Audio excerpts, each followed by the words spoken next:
Imam besar pada tahun itu berkata kepada mereka, kamu tidak tahu apa-apa dan kamu tidak insaf bahwa lebih berguna jika satu orang mati untuk bangsa kita daripada seluruh bangsa kita ini binasa. Untuk bangsa kita, bangsa Israel. Hal ini dikatakannya bukan dari dirinya sendiri, tetapi sebagai imam besar pada tahun itu ia bernubuat bahwa Yesus akan mati untuk bangsa itu. Bangsa itu bukan untuk bangsa Indonesia. Lalu di ayat yang ke-52, dan bukan bangsa itu saja, tetapi juga untuk mengumpulkan dan mempersatukan anak-anak Allah yang bercerai-berai. Cerai-berai, Bani Yakub. Nah, mulai dari hari itu mereka sepakat untuk membunuh. Itu dasarnya, bukan karena Adam jatuh ke dalam dosa, bukan karena Yesaya 53, bukan. Itu dasarnya. Silakan. Bang, dengarkan Bang, apa yang tertulis di dalam kitab Yohanes semuanya berkaitan dengan perjanjian lama. Kata Kristen. Islam. Gak bisa begitu Bang, gak bisa Nah, begitu. itu kan kitabnya agama Yahudi. Ingat, ini Yohanes siapa? Ini Yohanes adalah salah satu nabi terakhir untuk menutupi di era perjanjian lama. Yohanes ini adalah salah satu nabi terakhir untuk menutupi di era perjanjian lama. Yohanes siapa? Kitab Yohanes. Ya, kitab Yohanes. Ya. Nah, Yang nabi itu yang Yohanes Pembaptis, bukan Yohanes Alsabedus. Yohanes Pembaptis itu adalah nabi. Iya, kalau itu iya. Maksudnya. Iya, tapi kan kamu mengatakan Yohanes penulis. Yohanes penulis tadi yang Anda katakan. Kenapa larinya ke Yohanes Pembaptis? Abang, dengarkan. Yang menulis Yohanes ini kan Yohanes sendiri. Yohanes Iya, sendiri, Bang. Terus apa hubungannya Yohanes Pembaptis Anda bahas? Ya, Yohanes Pembaptis itu adalah salah satu nabi yang Memang. Bukan penulis kitab Anda ini yang nabi. Bang, kalau abang berbicara tentang Rasul Paulus, abang tahu sejarah dari kisah Rasul Paulus.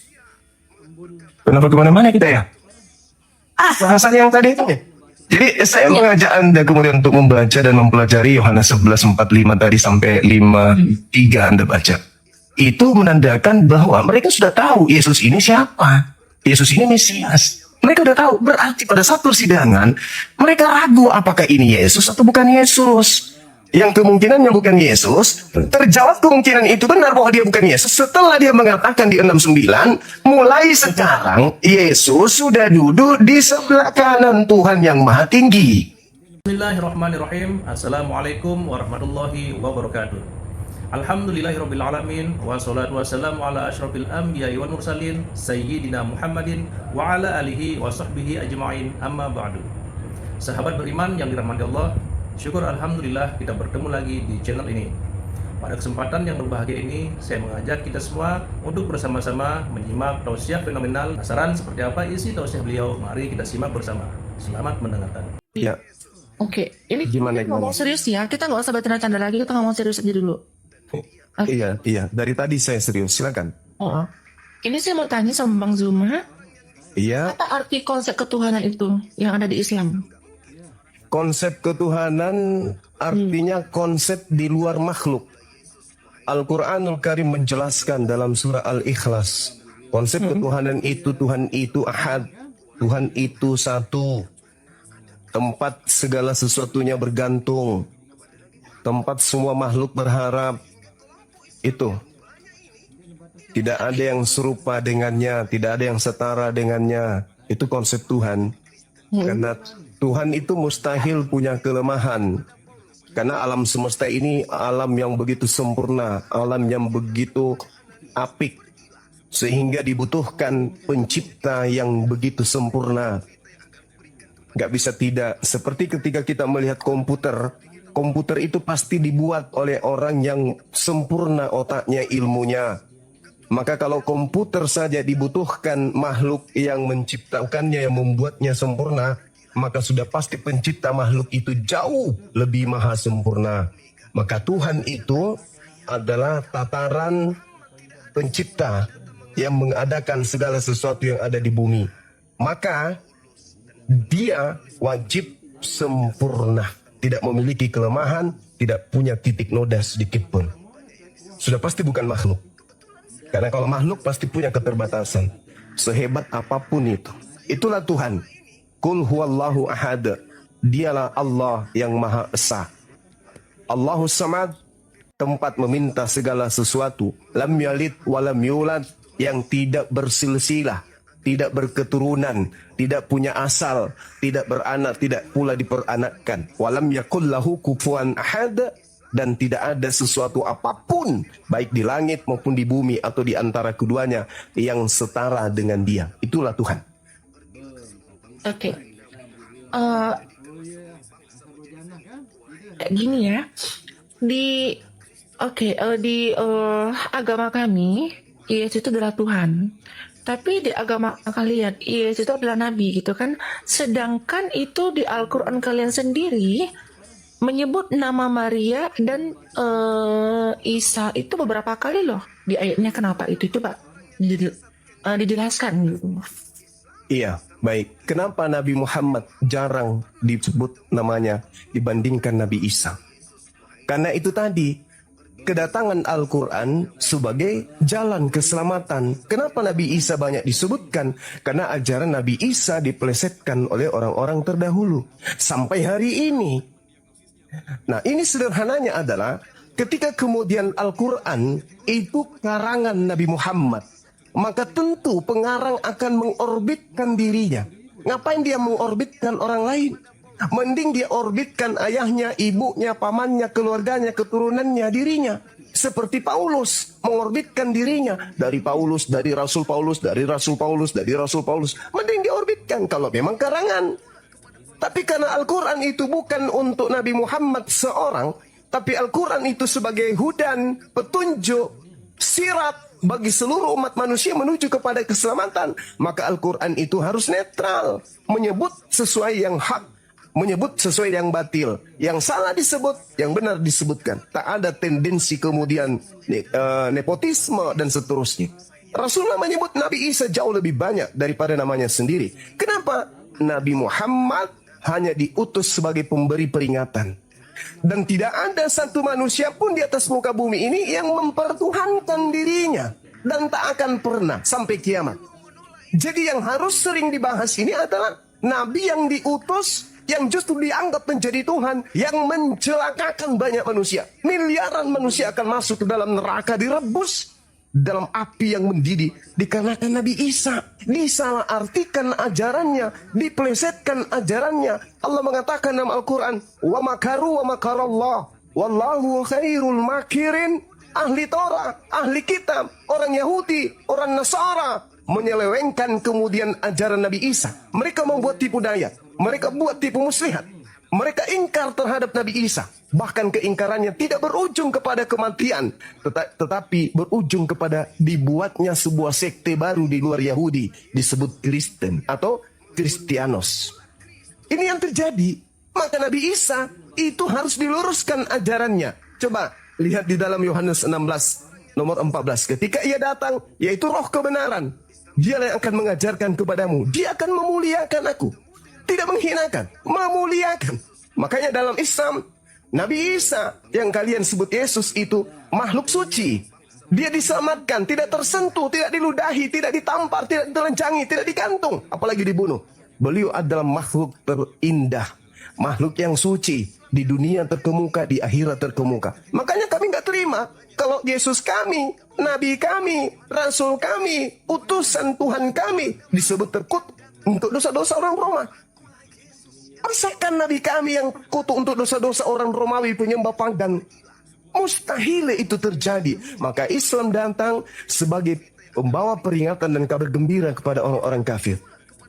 Makanya Nabi Muhammad hanya menyampaikan apa yang diperintahkan. Tidak pernah kemudian dia menyampaikan sesuatu yang tidak diperintahkan. Kalau dia hanya ngarang, maka dia akan menyebut sukunya, dia menyebut bangsanya, dia akan menyebut keturunannya, dia akan menyebut ayah ibunya, dia akan memuliakan keluarganya, perempuannya saja. Tetapi karena dia diutus bil bayyinah, kata Allah, litubayyina linnas ma nuzila ilaihim wa la'allahum yatafakkarun. Engkau wahai Nabi Muhammad, kuutus ke atas muka bumi untuk menyelamatkan seluruh umat manusia. Maka jangan egois, jangan menyampaikan sesuatu yang tidak aku ajarkan. Ajarkan instruksi dari langit. Apa yang kuperintahkan, itu yang kau sampaikan. Begitu juga Yesus, karena dia Nabi. Begitu juga Musa, karena mereka adalah orang-orang sindik. Mereka ini adalah orang jujur, orang terpercaya, Al-Amin. Mereka nggak mungkin berdusta. Mereka nggak mungkin ngarang-ngarang cerita. Nggak mungkin. Yesus mengatakan dalam Yohanes 12:49, aku tidak berkata-kata dari diriku sendiri loh. Apa yang aku katakan, apa yang diperintahkan oleh Tuhanku, katakan dan aku sampaikan.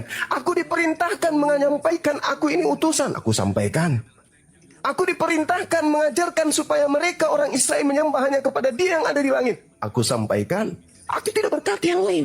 Aku perintahkan mereka menjalankan hukum Taurat. Aku ajar mereka melakukan sabat. Aku ajari mereka berpuasa. Aku ajari mereka bersunat. Aku ajari mereka salat, sujud.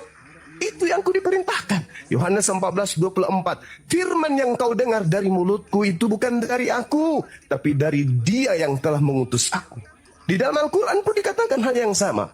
Wa isqala Isa bin Maryam, ya bani Israel, inni rasulullahi ilaikum. Wahai bani Israel, sesungguhnya aku yang engkau tolak ini, lain dan tak bukan adalah rasul penyelamat untuk kalian. Tapi kalian menolakku. Masya Allah, sangat luar biasa tausiah yang sudah disampaikan oleh guru kita. Sahabat beriman yang dirahmati Allah, tetaplah di channel ini karena kajian ini belum selesai. Dan masih banyak lagi hal-hal menarik yang akan disampaikan oleh beliau. Maka dari itu, tetaplah di channel ini dan mari kita lanjutkan kembali. Selamat mendengarkan. Kalian, ya silakan. Oke. Gini Bang ya, Iya. itu kan konsep ketuhanan kalian gitu. Kalau kami kan Saya- itu tidak ada yang datang ke Bapak melainkan dari Yesus sendiri. Dari Yesus sendiri. Jadi gini, kalau kita pengen masuk surga, berarti kan itu kan dari Yesus sendiri gitu loh. Bener nggak? Nah, konsep kami seperti itu. Jadi gini, ini konsep kematian ya. Nih, ini kalau saya baca di kalian umat Muslim, konsep mati kalian tuh sangat mengerikan loh. Iya, ngeri banget ini. Sampai dibilang apa namanya? Saya lihat nih. Ngeri lah pokoknya gitu ya. Nah, bagaimana itu bisa diungkapkan ya? Padahal kan gini, yang mengatakan itu kan orang yang belum mati. Tapi dia bisa merasakan itu gimana tuh? Bisa nggak dijelaskan? Maksudnya? Gini, contoh ya. Itu kan cerita dalam ayat kalian kan, dalam Yang ayat kalian bahwa tunggu, yang orang mati itu loh, yang disiksa kubur itu segala macem gitu, bener nggak? Nah, Iya. bagaimana nabi kalian itu tahu, sedangkan nabi kalian itu belum mati di saat itu gitu loh, tapi dia udah bicara azab kubur tadi, gimana itu? Nah, itulah yang saya katakan. Nabi Muhammad itu tidak melakukan penelitian. Seketika apa yang disampaikan, apa yang diperintahkan untuk ia sampaikan. Manusia diutus di atas muka bumi ini untuk melaksanakan apa yang menjadi titah perintah Tuhan. Dan manusia akan dihakimi berdasarkan dengan perbuatan masing-masing. Itu di dalam kitab Kristen pun disampaikan begitu. Kitab Yahudi juga dikatakan demikian. Di Islam juga demikian. Coba lihat dalam Yohanes 5 nomor 29. Apa kata Yesus di situ? Manusia kelak akan dibangkitkan untuk apa? Untuk dihakimi berdasarkan perbuatan masing-masing. Ya gini Bang, itu kan cuma dijelaskan pembangkitan tadi ya, pembangkitan tadi di hari itu. Kalau ini Terus? kan kalau di agama kalian, nah itu kan kematian tadi itu kan seperti kematian ya, itu kan memang didetailkan. Detail kan, ada detailnya yang seperti dibilang kayak pokok pakai palu, yang dibilang apa namanya itu, terus dia mati nanti lidahnya diituin gitu. Kenapa itu bisa tahu? Padahal itu kan belum terjadi di saat itu. Nabi kan belum mati gitu loh, paham nggak? Iya, paham. Paham. Gimana tuh? Nah, kan saya sudah bilang Nabi Muhammad itu berbicara tidak sesuai dengan penelitiannya. Dia berbicara sesuai dengan apa yang diperintahkan. Apa yang diperintahkan, jangankan yang ada di alam kubur, di dunia ini saja, apa yang diperintahkan, apa yang disampaikan, semuanya terbukti. Tidak ada yang keliru. Itulah bukti bahwa dia itu adalah utusan. Utusan siapa? Utusan yang maha mengetahui. Maka ketika Nabi Muhammad menyampaikan kabar, baik itu tentang kehidupan setelah beliau, kehidupan setelah kematian, dan kehidupan setelah bangkit dari kematian, itu semuanya betul. Itu semuanya benar. Kenapa dikatakan benar? Karena dia berkata bukan dari kehendaknya sendiri. Dia berkata sesuai dengan apa yang difirmankan oleh Yang Maha Mengetahui untuk ia sampaikan. Maka diceritakanlah kemudian tentang kematian. Nah, sekarang kalau apa yang dikatakan itu adalah betul dan orang Kristen kemudian menolak itu, apakah berarti kebenaran itu batal? Adanya sisa kubur di dalam ajaran agama Islam, tapi kemudian di Kristen itu tidak dipercaya. Apakah menjadi batal? Karena orang Kristen tidak percaya alam kubur, begitu mati tidak ada sisa kubur. Karena umat Islam percaya adanya siksa kubur, begitu mati disiksa di kubur. Tidak begitu. Tidak begitu. Yang namanya siksa kubur itu pasti ada. Meskipun Anda tidak menerima. Meskipun Anda tidak menerima. Gak usah terlalu jauh deh. Coba aja dulu masuk. Masuk ke kamar 1x1. Berdiri di situ. Berdiri di dalam situ. Dikunci dari dalam. Siksa nggak? Iya siksa. Apalagi ditimbun 202 meter ke bawah. Ditimbun bumi. Maka tidak tersiksa. Tersiksa lah. Pasti tersiksa itu. Apa yang bisa menyelamatkan kita kemudian? Amal kebajikan. Amal soleh. Makanya Yesus mengatakan ketika ditanya dalam Matius 19. Guru, ya paman, apa yang bisa membuat aku selamat? Jangan membunuh, jangan bersaksi dusta, jangan ini, jangan itu, jangan ini, jangan itu, jangan itu. Artinya, untuk menyelamatkan manusia, ikuti instruksi perintah Tuhan. Kristen ada nggak melakukan perintah Tuhan? Tak ada. Perintah Tuhan mana yang dijalankan Kristen? Satu aja. Tak ada. Tak ada. Jadi kalau mati nanti, meskipun mereka tidak beriman kepada adanya siksa kubur, tetap saja kemudian disiksa dalam kubur. Mau tidak mau. Karena itu sudah kaidah, bukan keinginan kita yang terjadi, tetapi keinginan Tuhan yang akan berlaku, bukan keinginan kita. Kita menginginkan, kami pun Islam menginginkan, jangan ada siksa kubur dong. Tapi bukan kita yang punya kehendak. Coba Anda lihat di dalam kitab yang Anda pegang, Yesaya 14, 19, Mazmur 116 nomor 3. Siksa kubur itu ada. Siksa kubur itu ada. Asap maut telah mengelilingiku dan siksa kubur telah mencekamku. Aku menanggung kesusahan dan kedukaan. Mazmur 116 nomor 3. Siksa kubur itu ada. Tapi orang Kristen tidak mau peduli. Lah, sama seperti ketika Anda mengatakan, menurut orang Islam, minuman keras itu bahaya. Bisa membuat mabut. Tapi menurut kami orang Kristen, minuman keras itu tidak membuat mabut. Membuat senang, happy. Cobalah minum. Mabuk. Meskipun Anda tidak percaya bisa membuat mabuk, tapi ketika Anda minum, mabuk. Begitu juga siksa kubur. Enggak, kalau kami di Kristen, gitu mati langsung surga. Itu maumu. Kami pun juga mau demikian. Tapi kaidah yang benar tidak seperti itu, paman. Mazmur 116 nomor 3. Asap maut telah mengelilingiku dan siksa kubur telah mencekamku. Aku menanggung kesusahan dan kedukaan. Makanya alam kubur itu alam siksa, alam kesusahan, alam kedukaan. Tadi saya sudah mengatakan alam penyesalan. Kenapa dikatakan alam? Berarti cuman gini ya, berarti itu gini. Berarti cuma ada siksaan, berarti tidak ada janji surga ya gitu. Loh, ya. Ini masih di alam kubur. Jadi di Islam itu, ketika misalnya saya meninggal dunia, masuk ke alam kubur, alam barzah namanya, alam maut, alam tempat berkumpulnya roh. Roh orang yang sudah meninggal. Yang tidak bisa ke bumi, tidak bisa juga ke akhirat. Dia berada di tengah-tengah. Alam ini berada di tengah. Baik dia agama apapun, semua berkumpul di situ. Nah sekarang umat Islam, ketika mereka mati, yang mereka lihat adalah kehidupannya di surga. Seibarat orang yang masuk ke dalam kamar, lalu diputarkan film. Film yang dipertontonkan itu adalah dirinya sendiri. Di mana di dalam film itu, dia melihat dirinya di alam surga, di Taman Firdaus. Begitu indah, begitu bahagia. Apakah mereka tersiksa? Tidak. Malah matinya orang Islam itu seperti tidurnya malam pengantin. Tidak terasa tiba-tiba kiamat. Tidak terasa tiba-tiba pagi. Pada saat kita dulu pengantin baru, ya kan ya? Ya kan ya? Betul gak?